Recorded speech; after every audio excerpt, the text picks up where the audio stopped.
Today we have something very special in our mind. We will contact Gadadhara Pandit, and we will be sharing with you some meditations about him, some shlokas which we will chant together. See, the whole idea of these series, 5 facets of divine truth, is to show all of us access ways in which we can contact the divine personalities of the Panchatattva, even today. Adyapi, the Sanskrit word means now. Krishna is always there. God is always there. And we should never see them as historic personalities who just appeared for some time in this world like any ordinary human being. And then when they ended their life or their appearance, they cannot be contacted any longer. No, Krishna is not like Alexander the Great or Genghis Khan, nor are the members of the Panchatattva historic personalities who are arrested in their time. They are beyond time. There are 3 ways in which we can make contact with a divine personality. The first way is to hear, Shravanam. The second way is to serve them and worship them. Spiritual life doesn't take place only in the thinking capacity which we have, where we think about the things which we have heard. Much more takes place when we serve and when we worship. And the emphasis today will be on a third way to stay in contact or make contact with the divine personality. That is to follow their Vani or their teachings.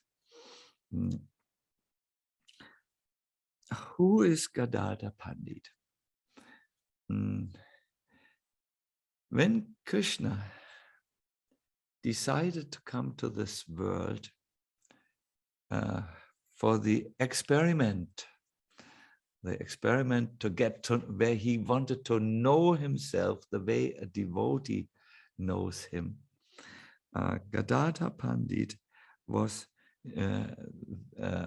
there, or came, better to say it like this, when Krishna came, Srimati Radharani came with him as Gadadhara Pandit. Gadadhara Pandit is known in Sanskrit philosophy as the Bhava Ashraya, the place of where the utmost amount of love resides. The love which is seen in Mahabhava Svarupini Srimati Radharani. And Gadadhara is also the source of all the devotees of Krishna who relate to him in the way in which Radha related, that is in the Madhurya Rasa. Now, just like Srimati Radharani was always together with Krishna, Gadadhara Pandit never ever left the side of Chaitanya Mahaprabhu. Maybe sometimes he could not travel with Mahaprabhu because he stayed in Puri to worship a very special deity whom we will see in a little while. But he was always in the heart of Chaitanya Mahaprabhu, and Chaitanya Mahaprabhu was always in his heart. There is a very nice song by Bhakti Vinod Thakur, where he says to us, become a servant of Gaura and Gadadhara. Listen to the beautiful narrations concerning Gaura and Gadadhara and just worship Gaura, the moon of Godrum's forest bowers. We will see this slide now, and we will chant together this verse as an auspicious invocation. Here we go. Smara. I will once chant it. The first line, I will once chant the first line.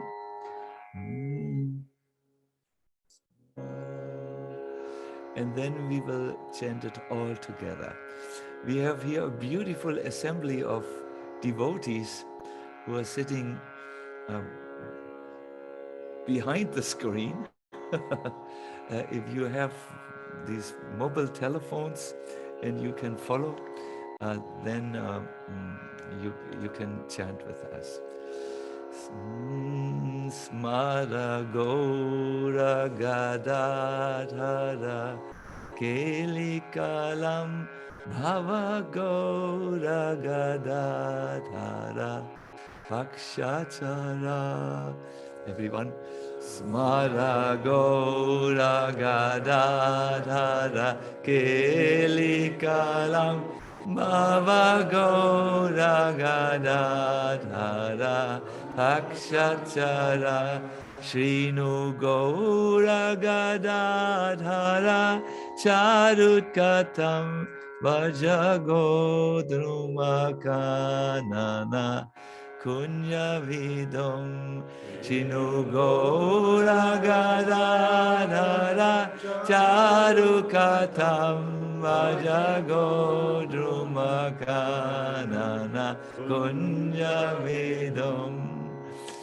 We will read the translation again to you. This is the next slide. Become a servant of Gaura and Gadadhara.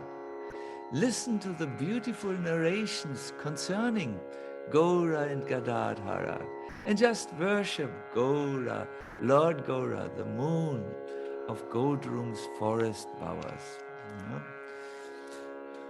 When we yesterday went out of the Haveli building where we conducted much of the Goponim festival, we looked at this beautiful moon, the full moon of Lord Chaitanya's appearance, what is it called, the Gaur Purnima, and we remembered this verse, worship Lord Gaura, the moon of Godrum's forest bowers. And just like the moon will have rays, Lord Chaitanya has his associates and his expansions. So one of them is this Gadadhara Pandit, who is none other than Srimati Radharani.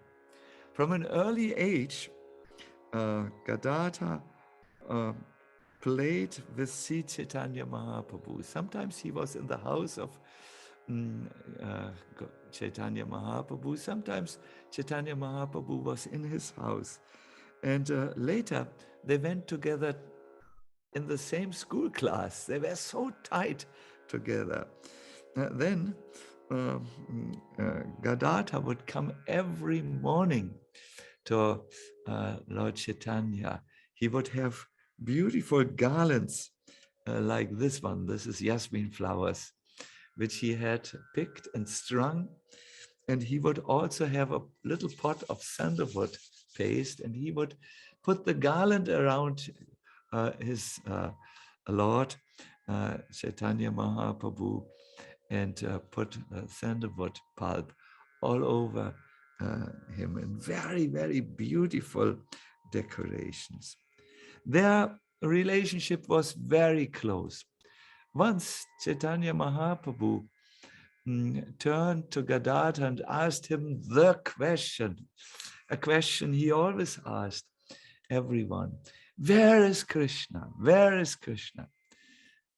This is the only question, the only best question for the fish is, where is to ask, where is the ocean. When the fish has left the ocean and is on dry land, he's in a dangerous situation. So the best question for the fish is, where is my ocean? So for the soul, the best question is, where is Krishna? When we are separated from Krishna, when we are stranded in the no man's land called London and New York, or wherever we are, the best question is not what is the best mobile telephone.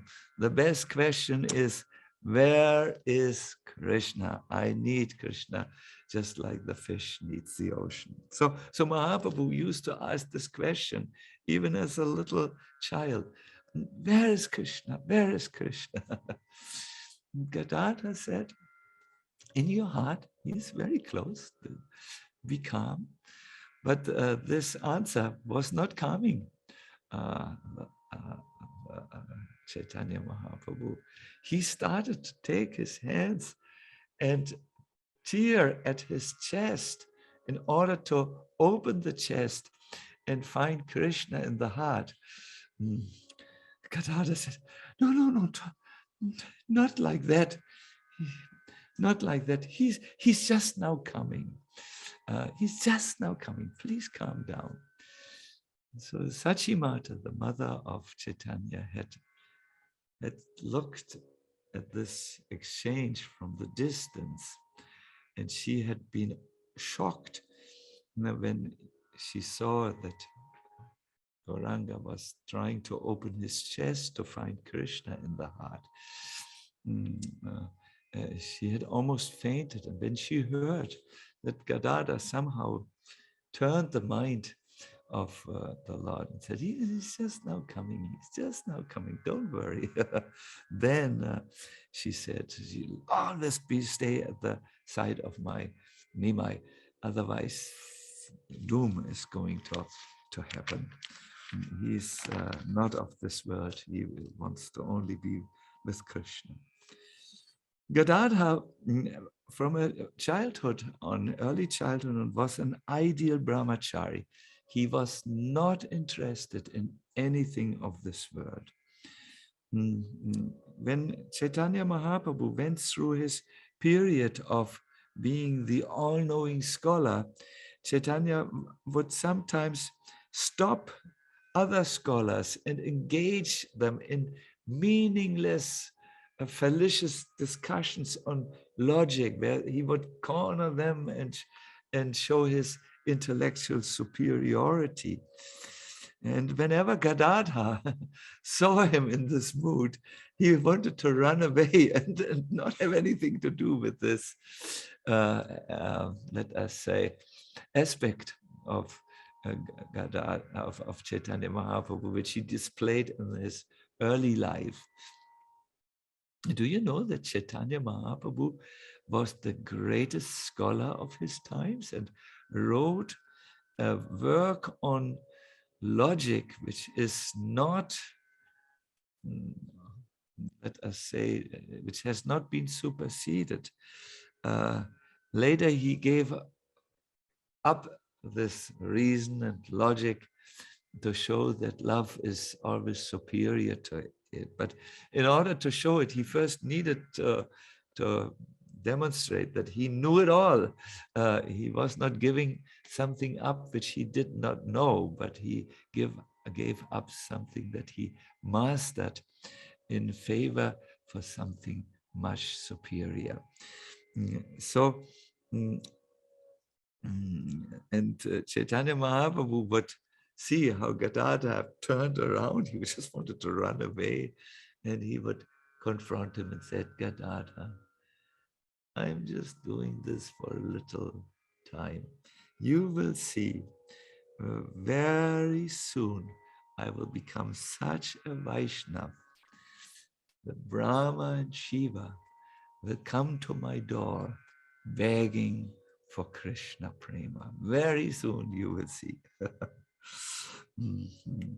It was often seen that Chaitanya Mahaprabhu, when he danced in the courtyard of Srivasangam, Gadadhara would always be by his side. There are many paintings which show the Lord dancing in the courtyard of Srivas Thakur. This place is called Srivasangam, and Gadadhara is always next to him. The devotees who were seeing the two, Gaura, Gadadhara, dancing together, would have visions how all of a sudden Gauranga turned blackish and turned into Krishna. And Gadadhara adopted a shining, brilliant, golden effulgence and turned into Radharani. It is therefore said that when you enter the kirtan of Gaura Gadadhara, which took place in Srivasangam, Mayapur, then you will enter the Rasa Lila of Krishna, of Radha and Krishna in Vrindavan. For Vaishnavas in Krishna consciousness, the kirtan in Srivas Thakur's place is a portal, a gate to another dimension. And especially the Gaudiya Vaishnavas, they therefore stress or emphasize the kirtan which took place in Srivasangam as the most important sadhana to realize Radha and Krishna in Vrindavan. You may ask the question, but I thought that Chaitanya Mahaprabhu is a combined form of Radha and Krishna. Then why was there a need for another Radha? Isn't that a duplicate Radha? You must know when Krishna developed this desire to take the mood of Radharani and try to understand himself through the perspective and eyes of Radha, he left Radha without her complexion. He took the mood and complexion of Radharani. So it is often says, Gadadhara is what is left of Radha after Krishna took her mood and complexion. And Gadadhara always was in the mood, in a very submissive mood, very calmed down. Radha is not submissive at all times to Krishna. She exerts her nature as a female heroine who controls the hero. But Gadadhara is in that submissive role. Gadadhara is the Radha who's depleted of her effulgence and her nature and pines and yearns for Krishna. Therefore, Gadadhara appeared on the dark moon night when you couldn't see the moon, and he also left at this dark, mysterious Amavasya time, because yes, he is Radha in a very special mood. I would like to tell you a little pastime so that you hear a little of this confidential subject matter, a pastime that takes place daily in the transcendental Navadvipa. As you know, Gadadhara is the chief companion, and one day Mahaprabhu had roamed through the town of Navadvipa. The people who saw him had given him gifts. But he wanted to now be alone with his most confidential associates. So he came to a forest and he sat down in the forest. Then he began to remember the pastimes of Vrindavan. One of his devotees, Mukunda, started to sing a very particular song, this song which describes Radharani and the gopis' feelings before they meet Krishna. And as he sang with a very sweet voice, Gadadhara went into the forest and picked the most fragrant flowers, strung them, and put them around Mahaprabhu's neck. This was Radharani. Often goes and fetches flowers, which she strings into a garland. And then he began to decorate Chaitanya Mahaprabhu and dress him in very special ways. Now, while this was going on, devotees started to chant and dance and in a very graceful style. And then Gosunda took Gadadhara by his side on a dais underneath a tree. And here he was sitting, Lord Chaitanya, and next to him, Gadadhara. They were sitting, and Advaita Chandra began to offer his aratik, and Lord Nityananda came and sat by the right side of Gadadhara, of Chaitanya Mahaprabhu. There were other devotees like Srivas Thakur. Narahari was there, waving his whisk, and Murari Gupta, and so on. What I have described to you is the scene which we worship in our temples during the evening aratik. That time we sing Jaya Jaya Gaura Chanda Aratika Shobha. No, we are celebrating actually the Panchatattva, being in the forest and being absolutely in the mood of Vrindavan, from where they go into the reality of Vrindavan. You must know our worship of the Panchatattva is during the Aratik and so on, is really also a dimensional gate, a portal which brings us into Radha and Krishna Leela. And the more you can develop your attachment to Lord Chaitanya and his associates, the more to that extent you will develop your attachment to Radha and Krishna in a very realistic way. You can only know Krishna through one thing. You cannot know him through much study. You cannot know him through your own efforts, even if you make very austere efforts, where you don't eat and where you don't sleep for many days. You can only know Radha and Krishna through one particular item, and that is through love. And to give this love, this qualification to the fallen souls of this world,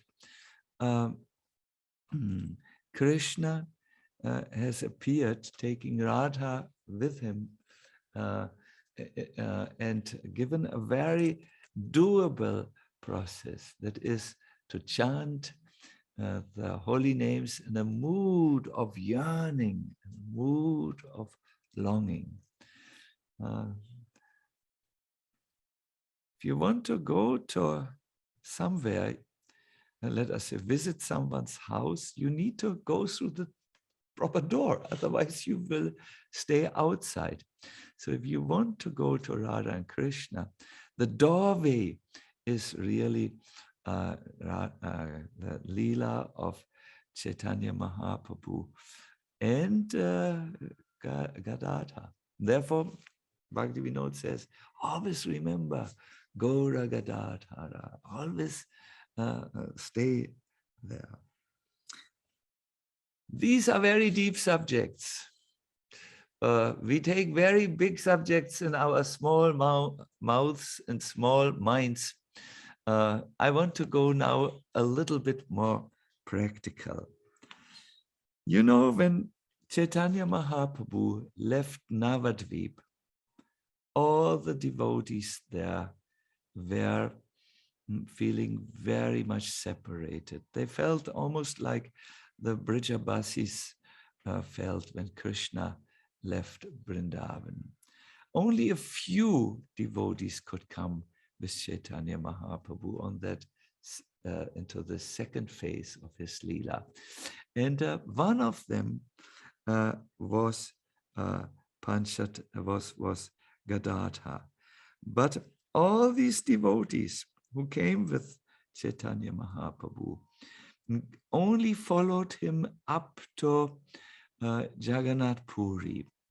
After accompanying the Lord to Puri, they eventually all returned one by one to various places in Bengal, except for one. Only one member of the Panchatattva stayed with Lord Chaitanya when he was in Puri. And of course, you know who that is, Gadadhara Pandit.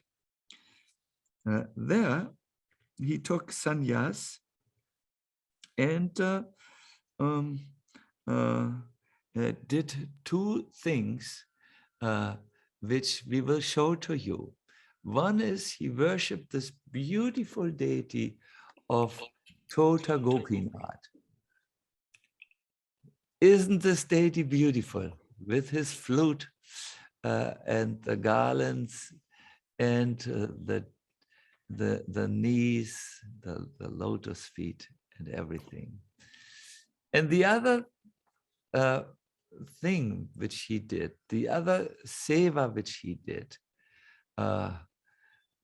is he worshipped the Bhagavatam by reading the Bhagavatam. We will be able to show you a slide. Here it is. You see Gadadhara Pandit there on the left side, and he reads from a manuscript of the Bhagavatam. Here we see also Lord Nityananda, who came as a visitor, but the one who's in the central position is Chaitanya Mahaprabhu. And then there are some devotees in the back, including Maharaj Prataparudra. So Gadadhara would recite the Srimad Bhagavatam and Lord Chaitanya would relish it.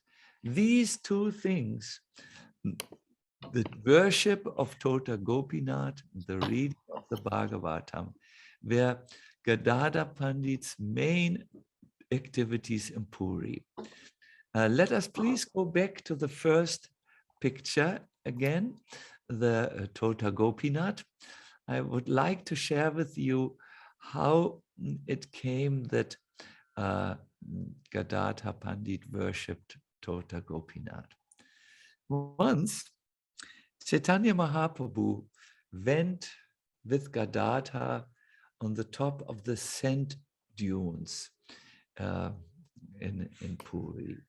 For Chaitanya Mahaprabhu, in his internal vision, he saw Vrindavan everywhere, and the sand dunes were Govardhan Hill. And so as he was talking with Gadadhara, he said, Gadadhara, will you be so kind to do one service for me? I will do any service for you, my lord, said Gadadhara. Hey, Jamuna. We hear you, That's okay. No, Dayal. I'm not on volume. We hear you, Dayal Goranga, and your voice is very nice. I am on volume. Sorry. You have to mute yourself. Uh, and we now know that you do multitasking during the Panchatattva series. So, no problem, no problem. So, as Chaitanya Mahaprabhu was asking Gadadhara, would you do me a service? And Gadadhara said, yes, any service. Something very unexpected happened. Chaitanya Mahaprabhu took his hand and was digging a little bit in the sand dune.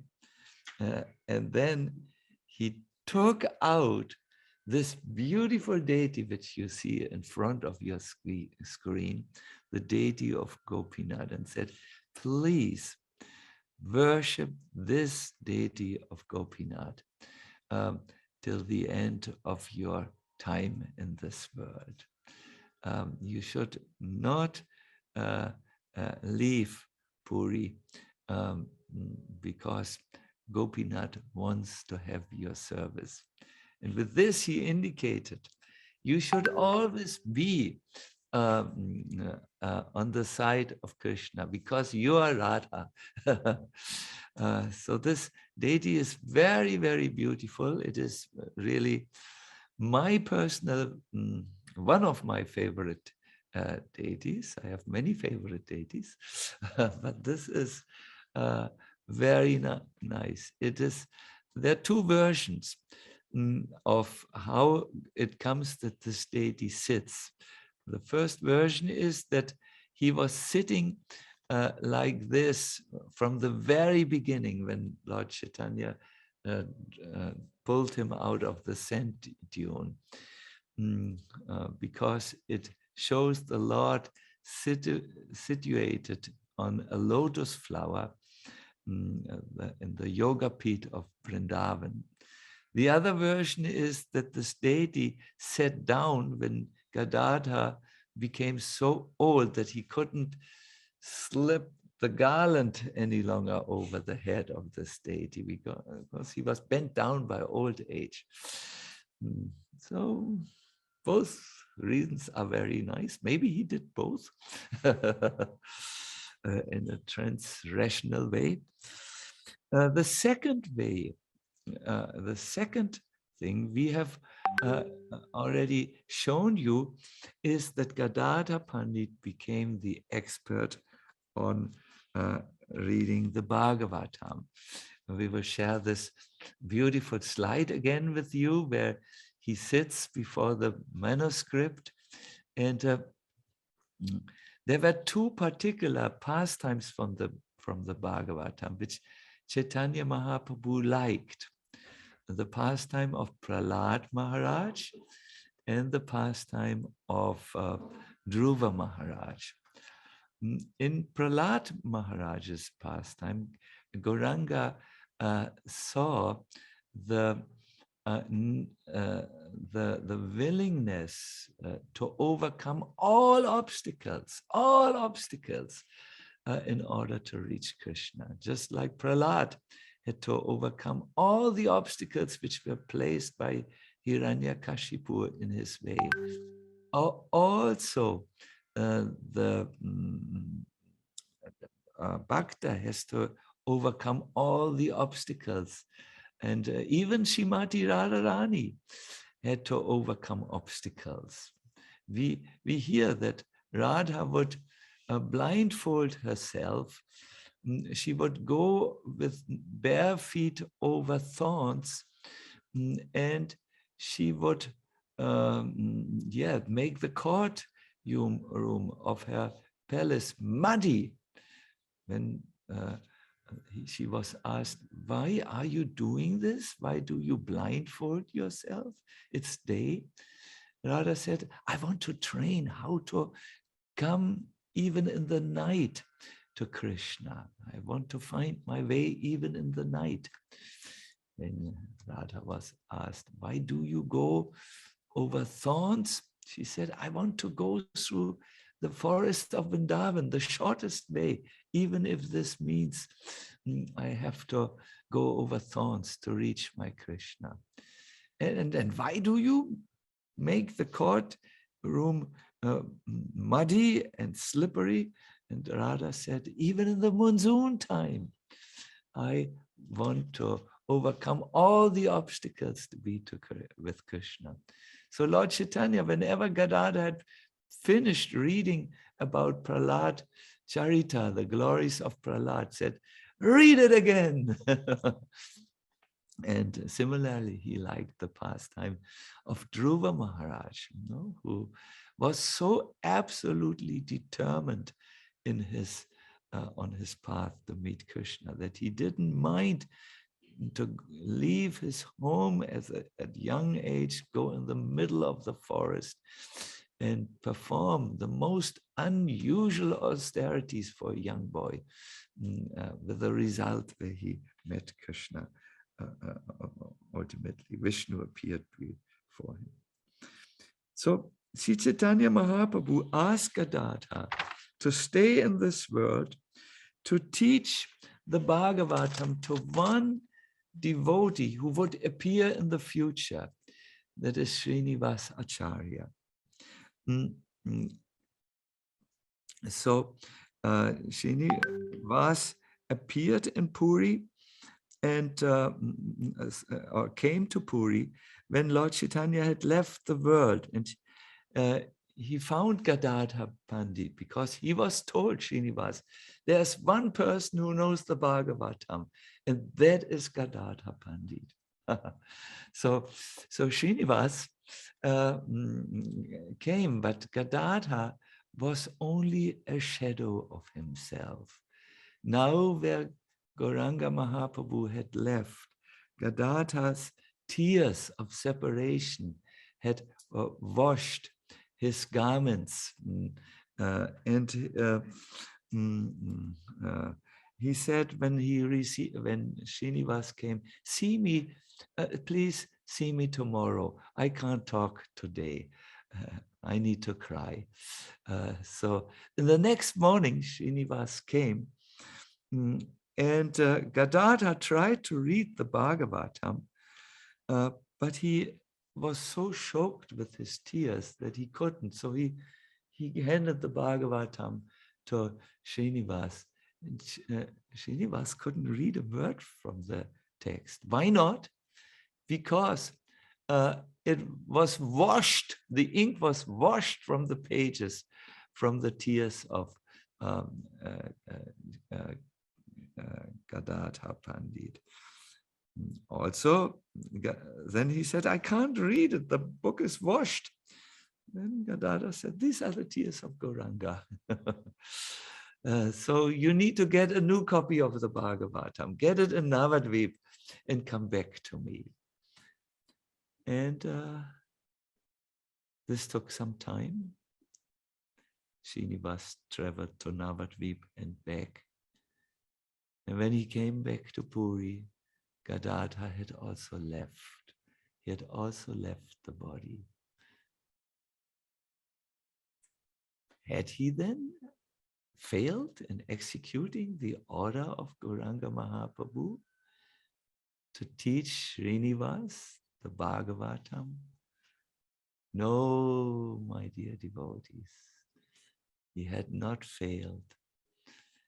As we heard earlier, he is the Bhava Ashraya. In him, this tremendous amount of Bhava resides. And by his tears, he had shared his Bhava, his internal mood with with the young student Srinivas. Remember, you can't understand Krishna, nor anything about Krishna with your rational mind. The mind is good for some operational things in this world, but the mind is not always good for spiritual discovery, at least not the impure mind. The purified mind, yes. So when Gadadhara met Srinivas, he showed him, by your tears, you can understand Krishna. By your eagerness, you can understand Krishna and read the Bhagavatam and comprehend him, not in any other way. The intellectual way is like licking the glass of honey from the outside. The way of love is unscrewing the lid and taking the honey and smearing it in your mouth and everywhere else, preferably. This is Gadadhara's legacy.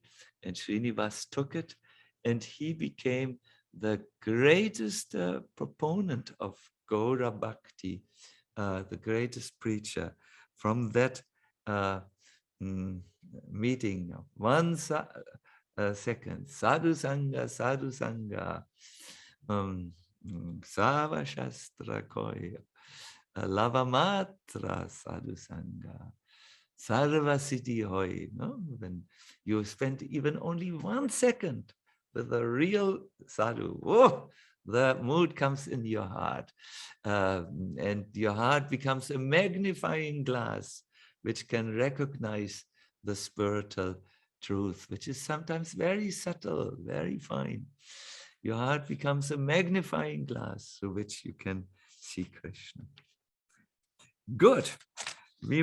Enough of theory today. Now we want to go practical.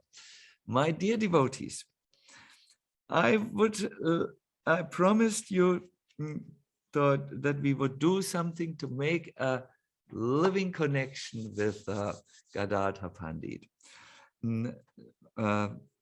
The first thing I would like to recommend to you is read and relish the Bhagavatam every day. There are a few recommendations which I will go briefly through, how you can extract the nectar of the Bhagavatam. We will show you slides, but please know you will get this in your hand out. We will see the slides now, Venkata Prabhu, how to read and relish the Bhagavatam. The first recommendation is really be regular in this effect. The second canto of the Bhagavatam gives these 3 recommendations how you can get something out of the Bhagavatam. You must do it regularly. Best is every day. Best is even at the same time, same place. Whenever you want to create a new habit, the magic of same time and same place, Malini Priya, is there. It is something which we don't do in the Hare Krishna movement, but we should do it. Same place, same time. That means be regular. The next is be attentive and read with faith. Then we require the next slide. Find a peaceful place really to do this, where you can center yourself. I see this really in modern times. People are so sprayed out over the place with their minds. And you know who is at fault of this? This little distraction monster. Maybe you also have one of those in your pocket. There's always something going on. If I would open this, wow, this person, that person, then I need to answer this. Oh, really? And they are waiting for this. And oh, really? And I cannot be in the present when I open my distraction. It's, by the way, not mine. It's shared between me and Gaur Krishna. He operates it and I read it when I have time. And sometimes we put the mobile telephone into Alaska, wide away from us, to have a real life in the present moment. So find a peaceful place and center yourself. It's very, very important. I will give you in the handout some tips how to center yourself. It's basically to collect your thoughts and bring them to your heart. And the next thing which you could do to read and relish the Bhagavatam is to follow the 3 steps which we will share now with you. The first is Shravana. It's just read. Read. I read today in Bhakti Siddhanta Saraswati's writings. Shravana means usually hearing, right? But he said, letters in a book are sound that is made visual. It's amazing, isn't it? Letters in a book which express something is sound that is made visual. Can you understand this? Everyone before me nods their head. Yes. So either hearing or reading is most practical. Then the second point is you must reflect about it. Mananaha. Without reflecting, stopping and asking the question, what is the message here? What does it say to me? It will be an in one ear and out the other ear. Or if you read, you won't hold anything. The third thing is nididyasan, that is apply what you have heard. I sometimes think modern people suffer from an overdoses of information that is not digested and applied. What happens with the food that is not digested? It becomes ama or toxic waste that coats the cells in the body and is responsible for all the diseases which you have. So many times people who just hear, go from one seminar to the other without even applying even one small point. They suffer from undigested knowledge and they become just, people with a inflated head, but the rest is not developed and not strong. They become theorists only, not practical people. So these are, and the last point is vandana, pray for realization. My dear devotees, if you would just be so kind to apply this slide, which we will provide in your handouts, for only 2 weeks, you will see a new dawn in your life rising.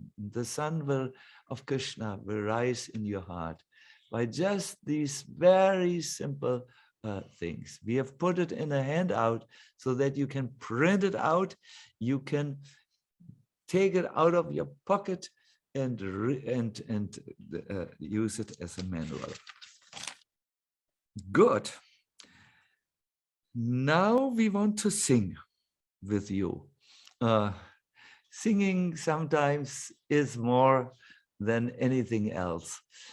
We will sing to you a beautiful song which was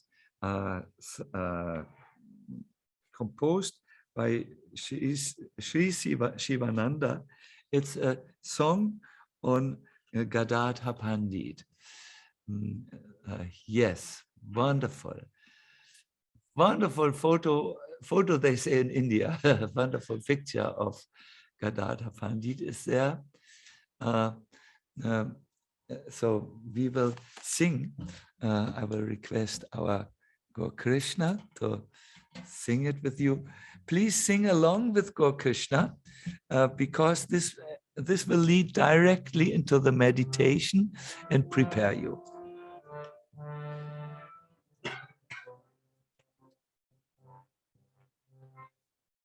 Jaya Jaya Gadadhara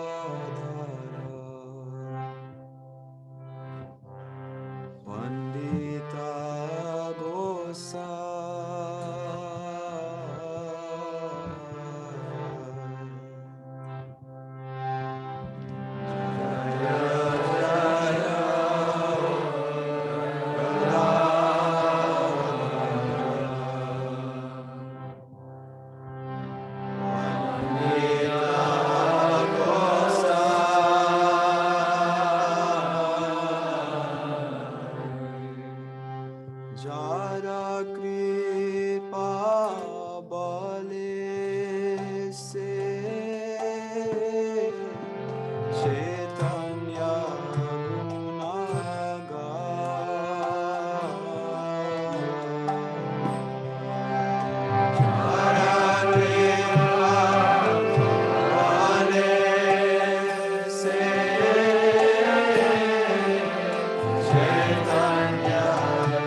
Hare Krishna.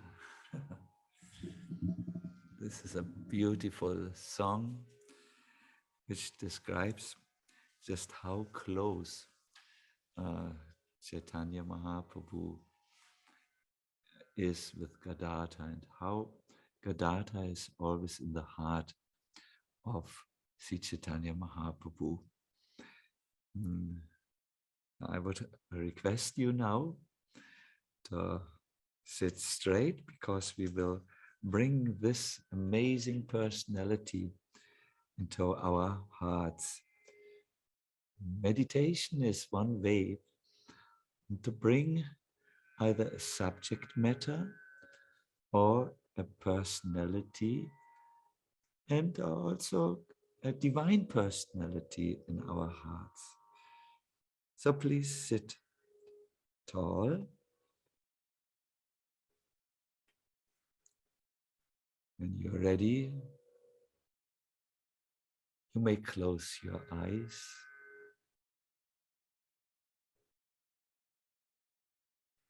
Bring your attention to your feet and then up through your knees to your sitting bones. And relax. Now we go to our lower and upper back, our chest, our belly, the entire upper body, and relax. Go to our shoulders, the arms and the palms, and relax them as well.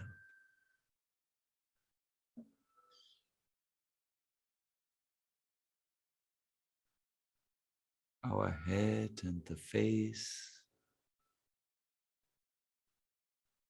relax. Notice how your entire body is now relaxed, calm, how your attention is still very alert and aware.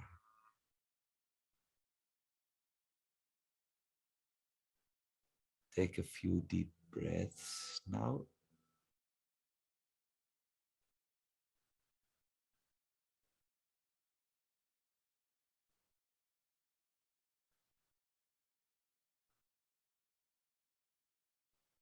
When you inhale, feel your chest rising. And whenever you exhale, your chest sinks.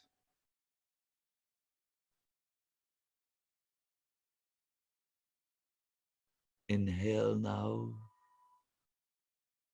into the area of your heart.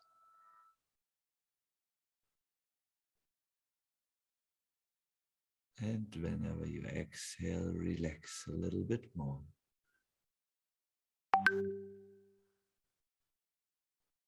On an inhale, feel your heart widening, lightening up a little. On an exhale, relax a little bit more.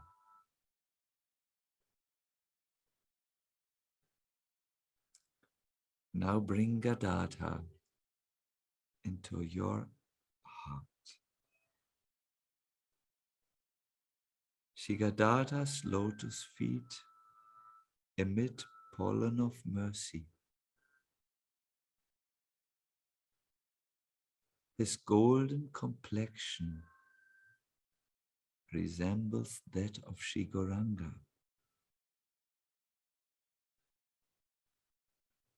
with his outstretched hand,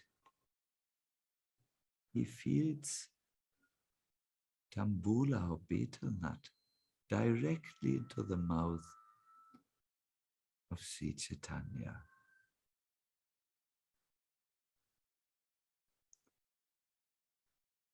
While he looks at the moon-like face of Sri Gauranga,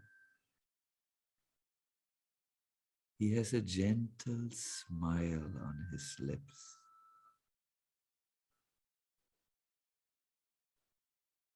Let us meditate on Sri Gadadhara Pandit, the best of the Brahmanas, who is filled with the unlimited wealth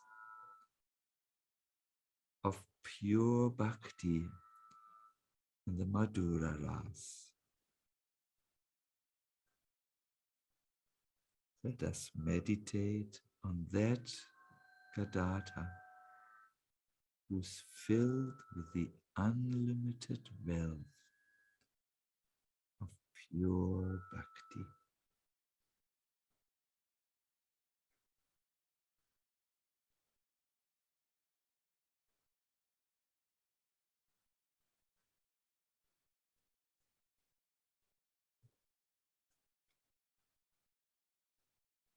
Please take a few deep breaths in and out.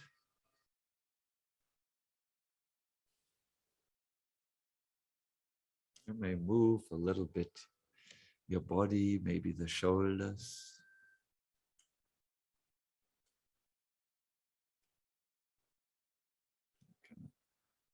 And slowly open your eyes.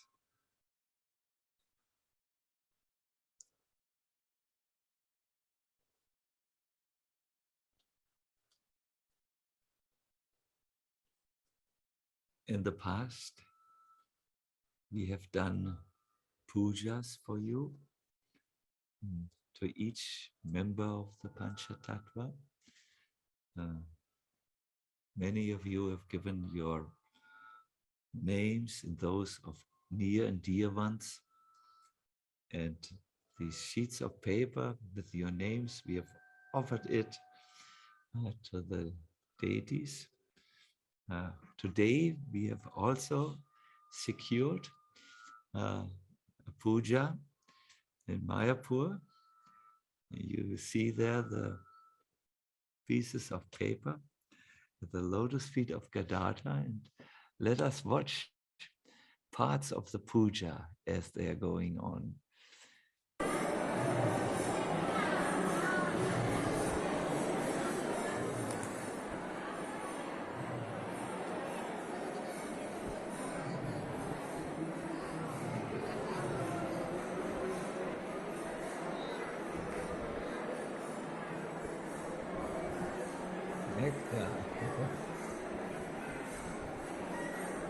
This is Gadadhara Pandit, who always stands by the left side of Lord Chaitanya. It's like Radha, always on the left of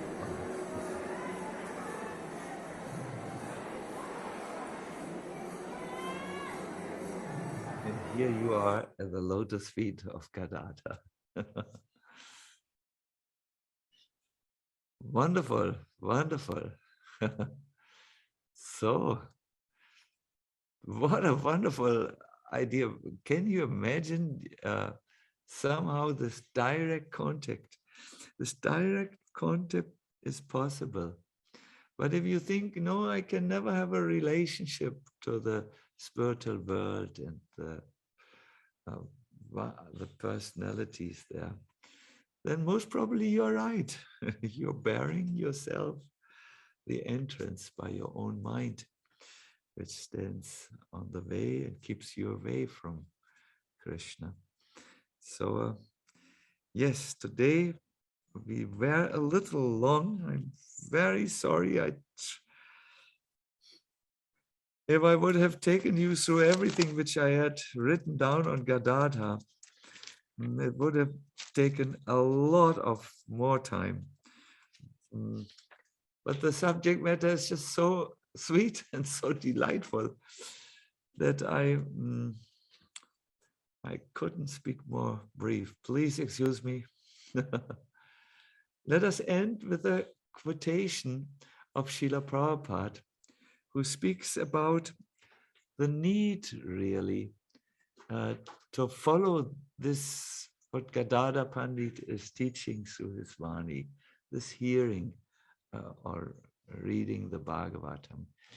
Prabhupada said, if we are not interested in hearing and speaking, gradually everything will be stopped. Unless there is the life of Shravanam and Kirtanam, these big, big buildings and temples will become a burden for you. So we must be very much alert in Shravanam and Kirtanam. My dear devotees, what Gadadhara Pandit teaches us is the life force of Bhakti. If you stop reading and hearing about Krishna, like some of us unfortunately sometimes do, nothing will make sense any longer. Because remember, your mind cannot grasp the transcendental reality. God is much greater than your small mind. He doesn't fit in there. So only by hearing repeatedly is the smallness of our minds widened and we become spiritualized. We will end with this picture. You see in the middle Lord Chaitanya Mahaprabhu on his right side, and our left side we see Lord Nityananda and Gadadhara, Advaita Charya. And then on his, let me see, left side, dressed in red, is Gadadhara Pandit. And holding the umbrella in the back is Srivas Pandit. And there is a wonderful kirtan group. There is Shiva. Then next to him, Shuka Muni, or Shukadev Goswami. Lord Brahma is there. I can recognize those who sing. They are the Ghosh brothers. And with the chamara, the whisk, we see Narahari. This is the classical photo of a picture of the Aratic song, where we see Gadadhara also in a very prominent role.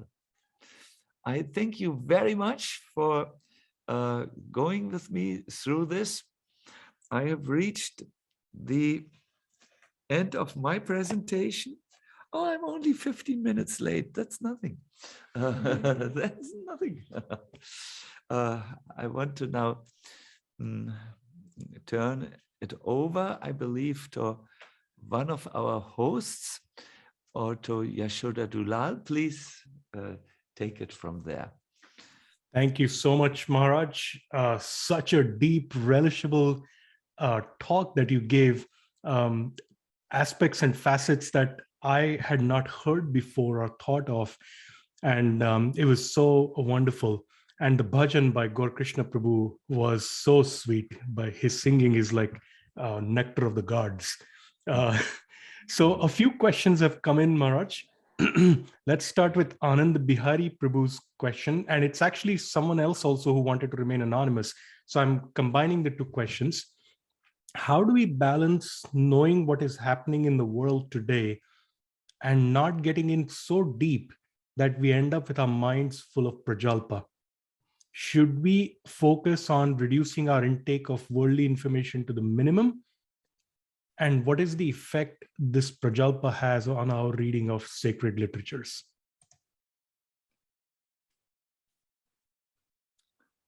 The effects of the world are quite dramatic. And I think it's good to be aware of that which concerns you and where you can make a difference. Like I want to help in the Ukraine, and we are arranging a global event on the 3rd of April global pujas, which will be done on that day, following Lord Nrsimha's appearance. First in Ahobilam will be the first puja.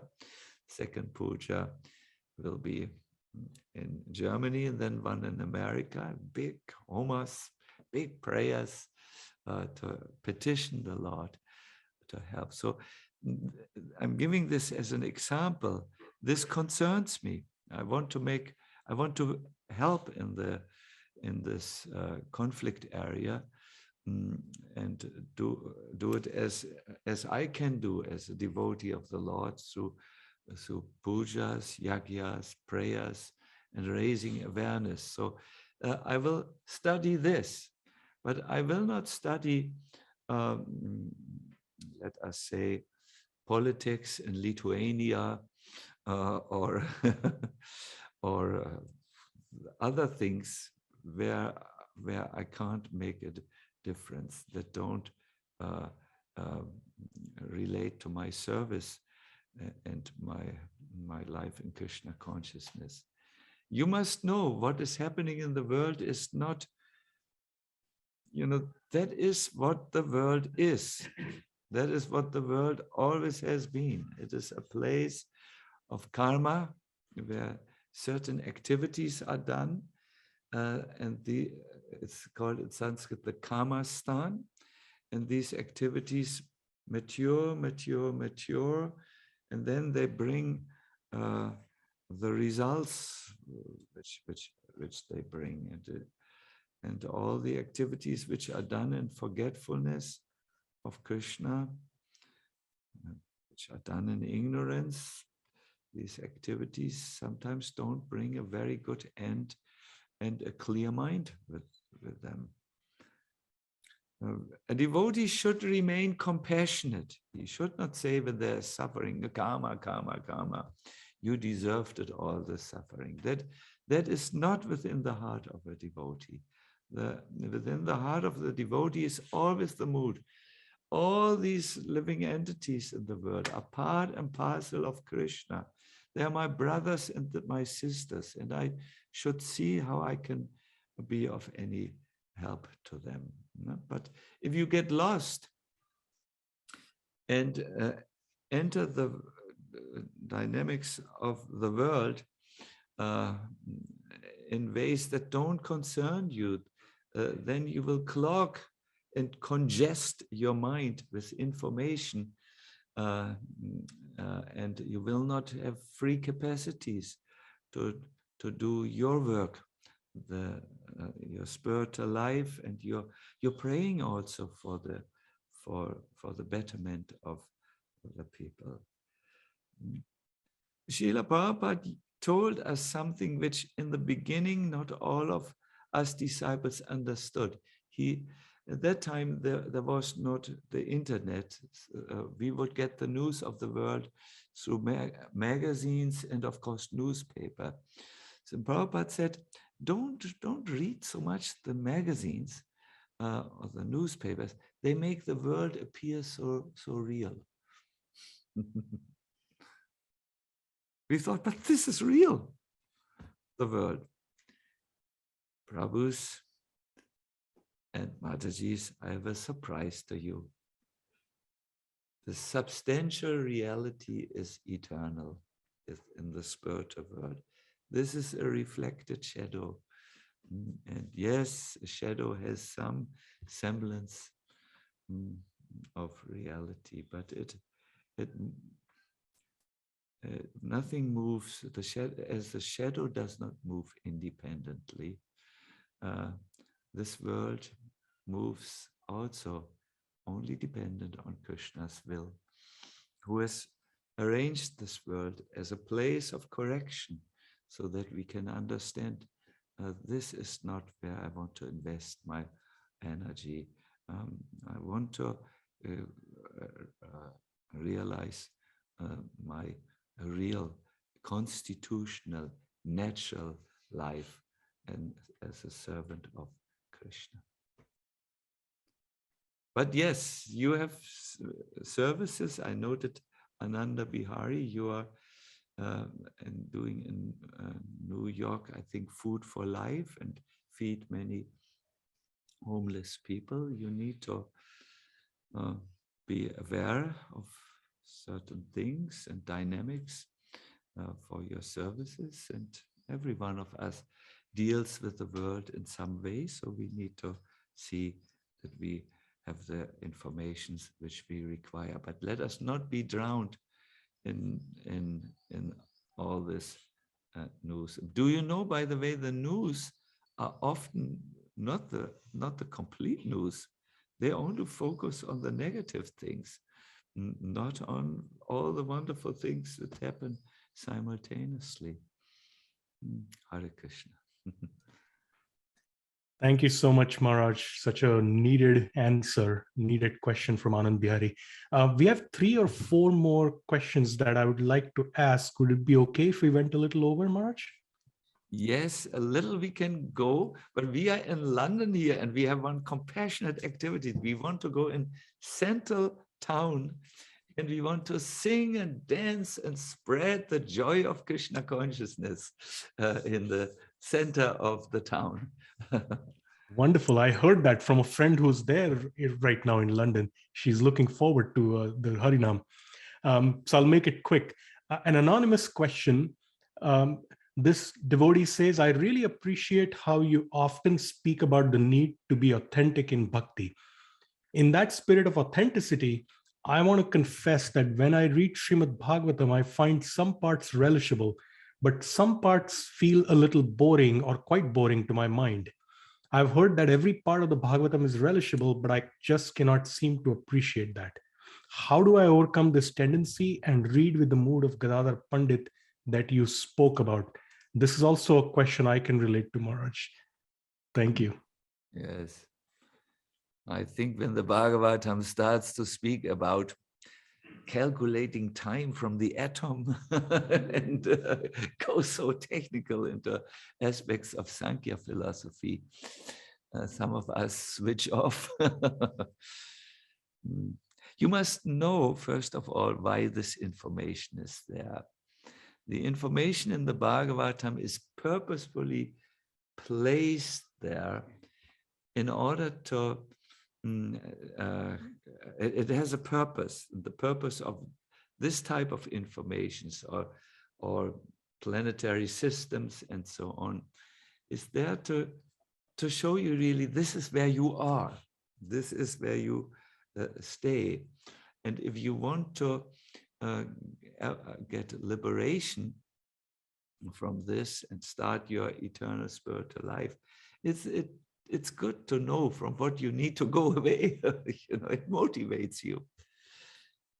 Do you know how to make a boring literature, a literature which you find boring, relevant for you? Well, the answer is in this little word, relevant. And I want to give you an example. For me, the most boring literature which I can imagine is a recipe book. Even if I only go 1 meter, I pass a recipe book by 1 meter, I already become so bored that I have to yawn if I notice it's a recipe book. And do you know when this book becomes extremely fascinating for me?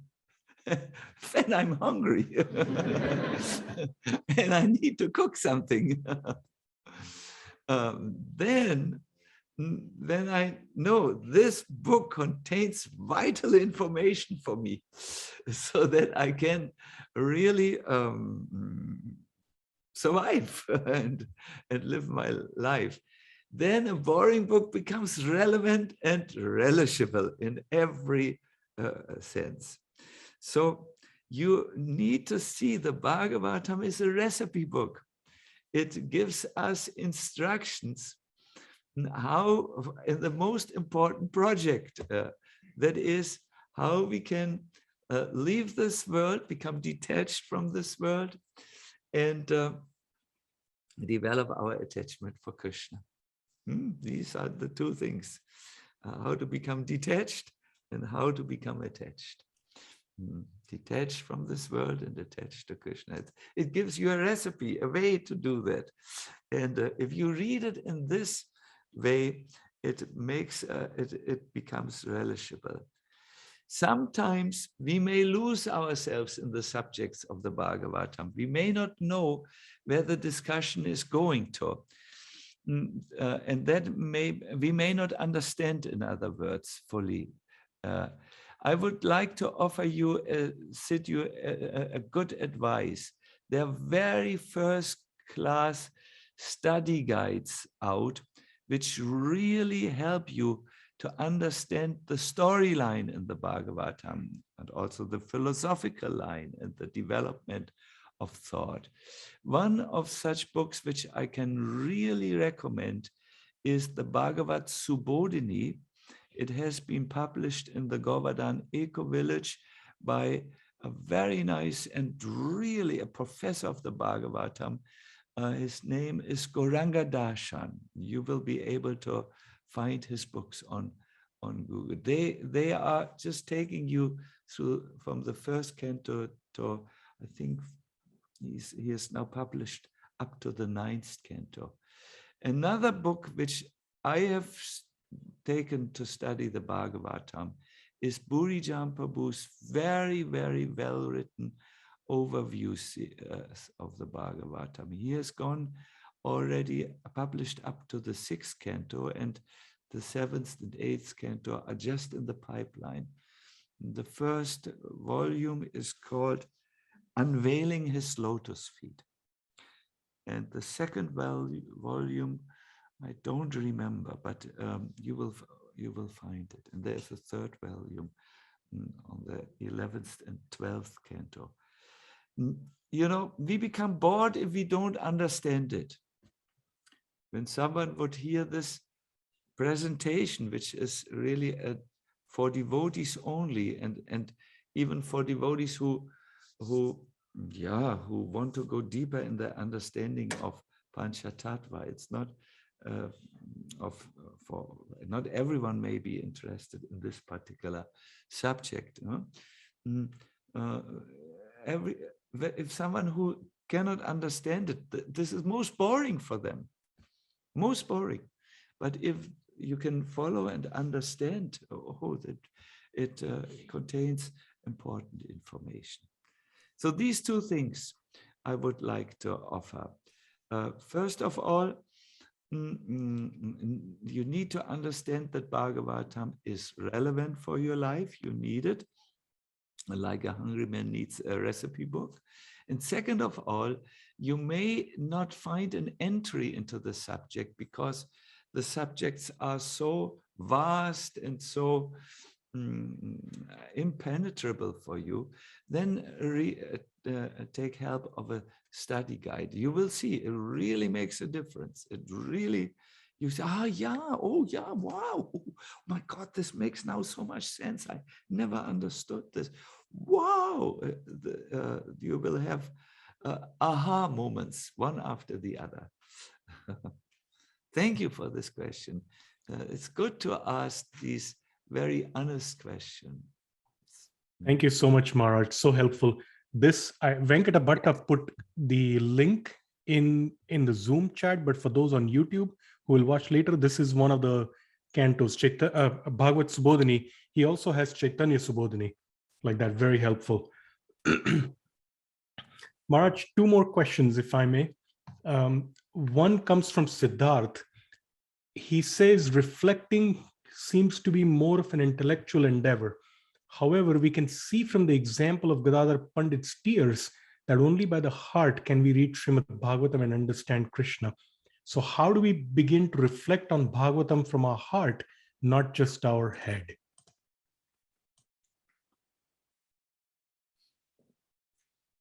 Thank you, Siddharth. Thank you. Thank you for asking this question.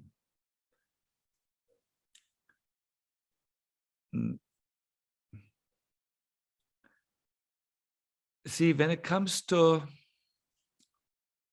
linguistics, we have to really clarify what we mean with the usage of our word. The word mananaha, or reflecting, may indicate something else than the English word means in the modern usage of it. Reflecting here means really something like contemplating. It means you sit down and you just go over the subject and say, what, and ask this question, what does this really mean for me? And by this reflecting, something happens, which I want to show you. When you really ask this question, what does it really mean to me? Then the subject matter goes all of a sudden deep and reaches the heart level. Yes, I can understand. There are ways of reflecting about a subject where you don't really take the subject to heart, if you so wish. But the reflection here is more like the contemplation in the temple of the heart. You do contemplation. The word contemplation means with a temple, and the temple is the temple of the heart. So you think, what does this mean for me? I'm giving often lectures. I think I give 50 years lectures now. Whew, maybe not, maybe 45 years lectures. And I have noted that as a lecturer, I really need to reflect of the subject matter before, because only that which is alive in my heart, I can hope to present it to my audience and make that the subject alive in their heart. This